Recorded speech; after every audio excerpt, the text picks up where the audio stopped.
Welcome to Bind EduTech, and this is a continued class in which we were discussing multiple choice questions, and so far we have almost covered the most of the part of the story.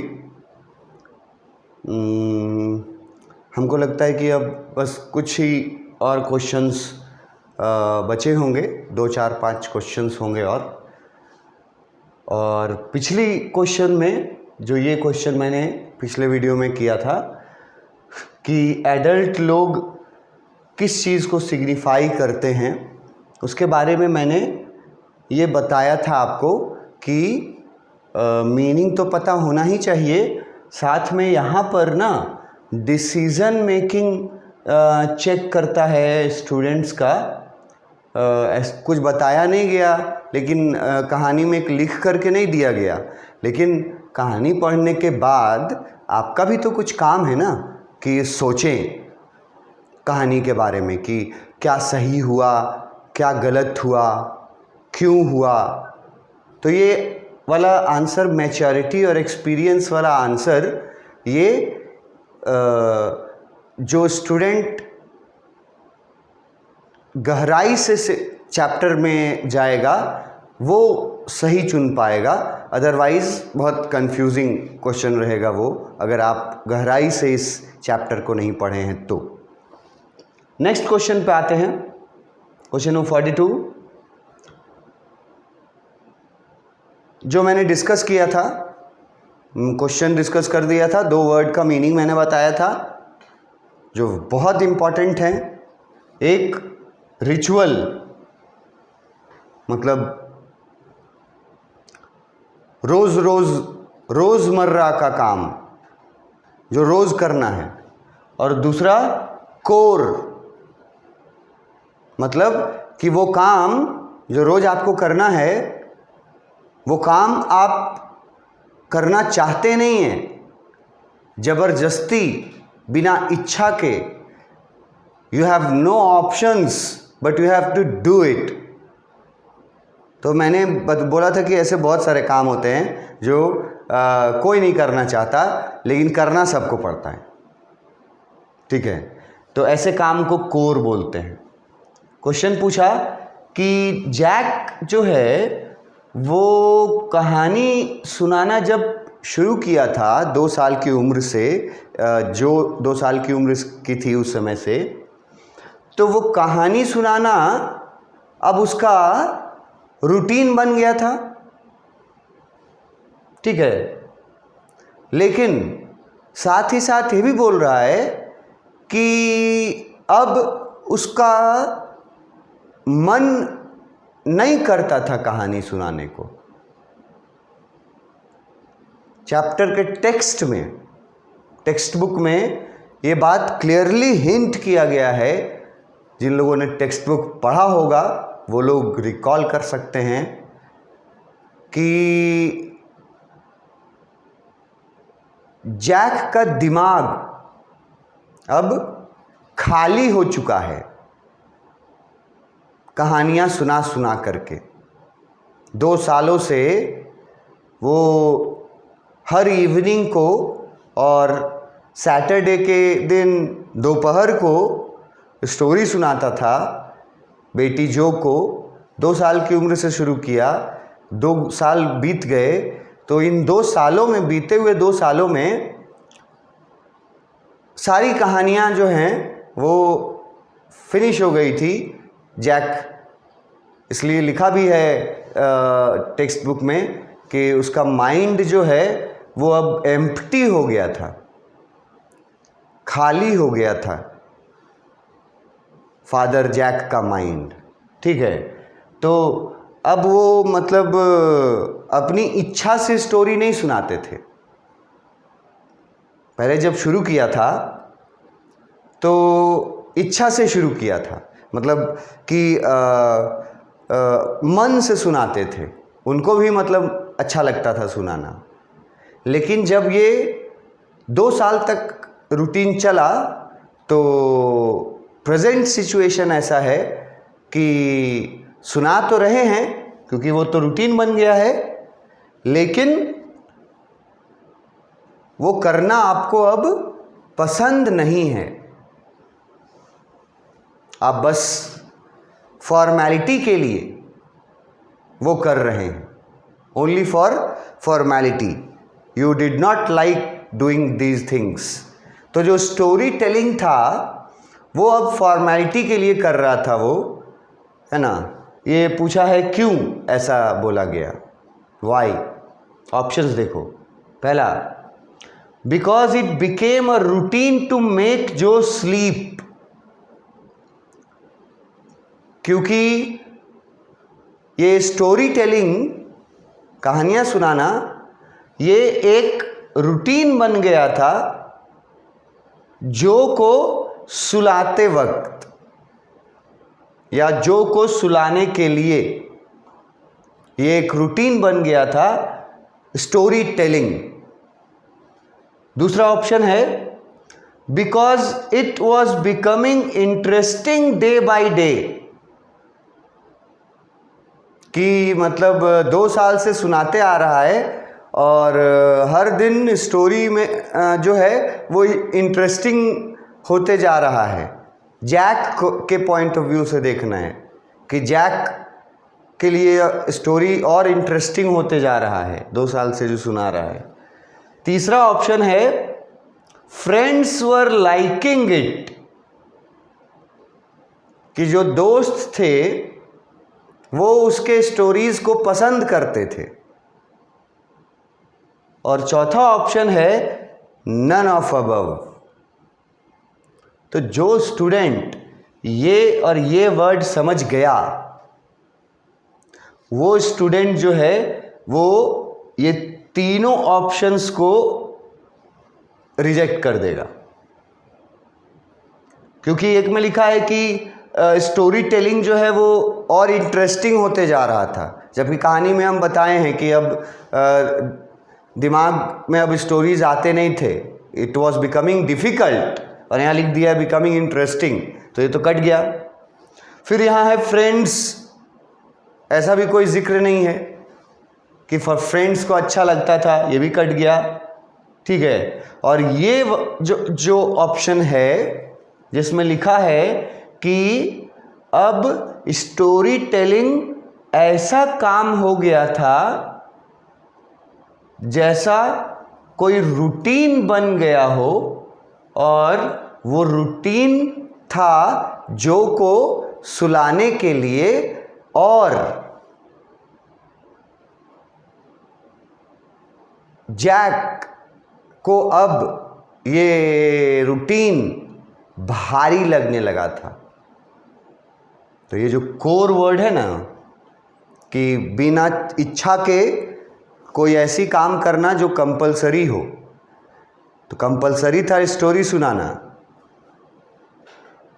लेकिन 2 सालों में अब वो अपनी इच्छा से नहीं सुनाता था, अब वो बोर हो चुका था, खाली हो चुका था उसका दिमाग। तो वो वर्ड यहीं पर उसका ये जो कोर वर्ड का मीनिंग समझेगा वो यहाँ पर डिसाइड कर लेगा कि यही बात यहाँ लिखा गया है कि जो को स्टोरी सुना करके सुलाना ये एक रूटीन बन चुका था, और ये चीज़ अब उसके फादर जैक के लिए प्रॉब्लम क्रिएट कर रहा था, ठीक है। नॉट इंटरेस्टेड, प्रॉब्लम था अब कि अब क्या क्या सुनाएं। प्रॉब्लम क्रिएट करने का एक और रीज़न भी आप सोच सकते हैं, रिलेट कर सकते हैं, कि जब 2 साल की उम्र की थी, जब से सुनाना शुरू किया, तो जो भी सुनाता था, जो भी बताता था कहानी में,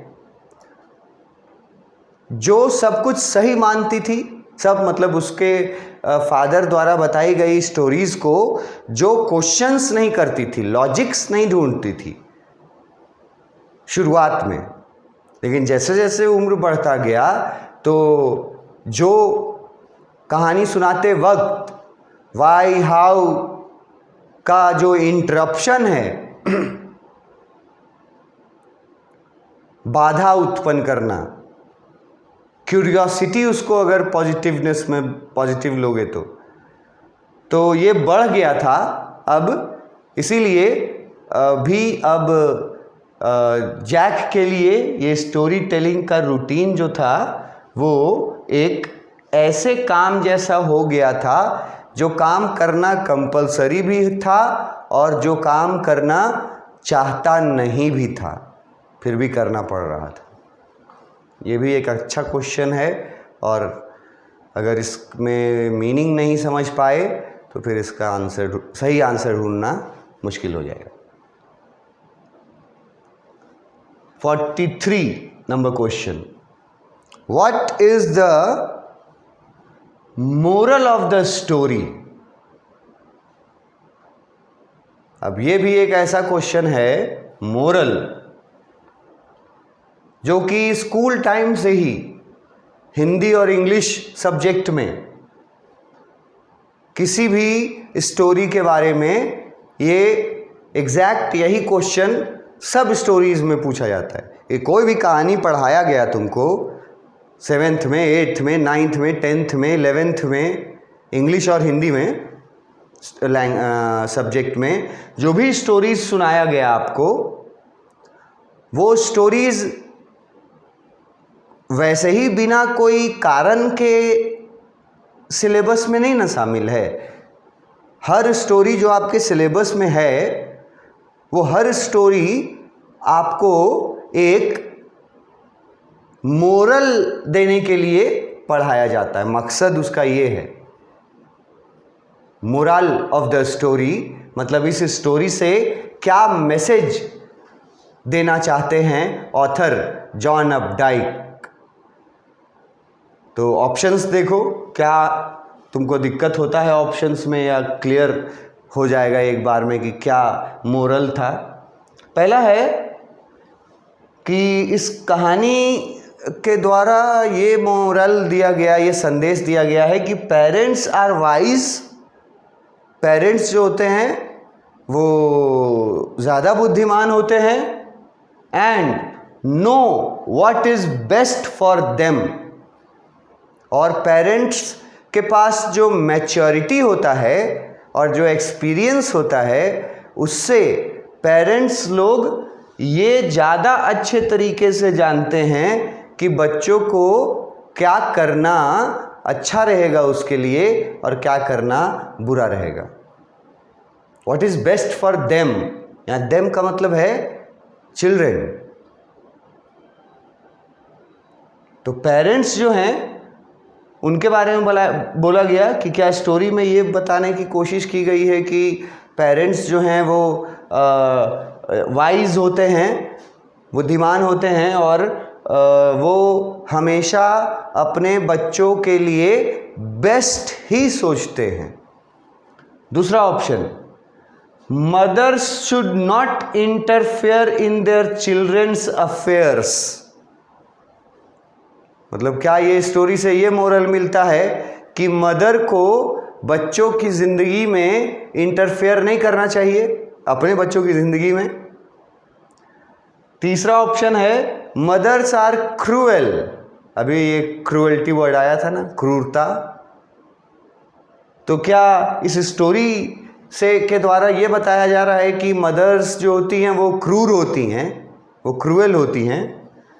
और लास्ट ऑप्शन है कि इस स्टोरी से ये मैसेज दिया गया है क्या कि children are cute and right, cute and right. तो इसमें जब आंसर चुनने का बारी आएगा तो ये क्रूएल वाला वर्ड तो सबसे पहले कट जाएगा, क्योंकि कहानी में कहीं भी मदर की क्रूएल्टी नहीं दिखाई गई। उसके बाद ये जो है लिखा हुआ कि मदर्स को चिल्ड्रन के बातों में अफेयर्स नहीं करना चाहिए, इंटरफेयर नहीं करना चाहिए, ऐसा भी कहीं स्टोरी में हिंट नहीं किया गया, तो ये भी कट जाएगा। अब कंफ्यूजन बचेगा ए और डी में। ए में लिखा हुआ है कि पेरेंट्स जो हैं वो बुद्धिमान होते हैं, और वो जानते हैं कि बच्चे के लिए क्या सही है ये। और डी में लिखा है कि बच्चे जो हैं वो क्यूट होते हैं और राइट होते हैं। ये दोनों में ऑप्शन में हो सकता है कंफ्यूजन मिले। तो उस कंफ्यूजन को दूर करने के लिए आपको पहले इसको समझना होगा ठीक से कि क्यूट वर्ड तक तो ठीक है लिखा हुआ, चिल्ड्रन आर क्यूट, ठीक है। अगर इनोसेंस लिखा रहता तो वो भी सही था, लेकिन ये वर्ड जो लिख दिया है ना राइट, ये वर्ड के वजह से ये ऑप्शन नहीं चुन सकते हैं। ऐसा ये तो गलत है ना बोलना कि ये बोलना सही है कि बच्चे मासूम होते हैं, बच्चे क्यूट होते हैं, लेकिन ये बोलना कि बच्चे हमेशा सही होते हैं, मैं 4 साल की उम्र की बात कर रहा हूँ, 4 साल 5 साल 6 साल 7 साल के बच्चे, ये बोलना कि बच्चे सही होते हैं हरदम, ये तो गलत है practically, this is not correct. तो ये भी कट जाएगा, क्रूएल्टी भी कट गया, अफेयर भी कट गया। तो अब आपके पास सही आंसर कौन सा बच गया? आंसर ऑप्शन जो है वो ए। देखो क्या होता है, कभी कभी जब कंफ्यूजन में पड़ते हैं, ठीक है, तो मतलब बहुत सारा ऑप्शन एक जैसा और सही लगता है कि ये भी सही है, ये भी सही है, ये भी सही है, ठीक है। ऐसा अगर लगता है तो सबसे पहले रॉन्ग वंस को कट करना शुरू करना चाहिए। 4 ऑप्शन है, 3 गलत ऑप्शन है, 1 सही है, तो 2 तरीके से आप इसको कर सकते हैं। चारों पढ़ करके सही वाले को चुनिए। ऐसा करने में अगर आप असमर्थ हैं तो दूसरा लॉजिक आप लगाइए कि जो गलत हैं उनको काटते जाइए कि ये गलत है, ये गलत है, ये गलत है। 3 कट जाएगा अगर, तो जो बचेगा उसमें चाहे जो लिखा हो वो तो सही आंसर उत्तर बचेगा। तो ये भी तरीका कभी कभी आजमाना पड़ेगा आपको कन्फ्यूज़न में कि इसमें से क्या क्या गलत है, बिल्कुल उसको काटते जाइएगा कि ये तो होना नहीं है, ये तो होना नहीं है, तो आपको अंत में जो सही वाला आंसर रहेगा वो मिल जाएगा कि सब ये बातें गलत हैं, तो इसका मतलब जो बात लिखा गया है, जो एक बच गया वो सही है। और वैसे आप याद भी रखने की कोशिश कर सकते हैं कि पेरेंट्स के बारे में यहाँ अभी मैंने बताया कि एक और क्वेश्चन में कि वो मैच्योर होते हैं and they know what is best for them. इसीलिए पेरेंट्स की बात माननी चाहिए, because they choose best for you.